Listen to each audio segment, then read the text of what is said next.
নৰকে ৩০ টকা দিম বুলি কৈ কেনে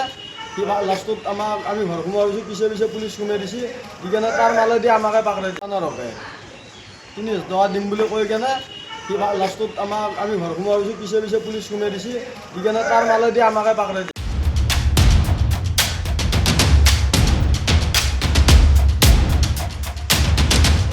নৰকে ৩০ টকা দিম বুলি কৈ কেনে সি লাষ্টত আমাক আমি ঘৰ সোমাই গৈছোঁ, পিছে পিছে পুলিচ সোমাই দিছে, দি কেনে তাৰ মালেদি আমাকে পাকৰাই নৰকে ৩০ টকা দিম বুলি কৈ কেনে সি লাষ্টত আমাক আমি ঘৰ সোমাই গৈছোঁ, পিছে পিছে পুলিচ সোমাই দিছে, দি কেনে তাৰ মালেদি আমাকে পাকৰাই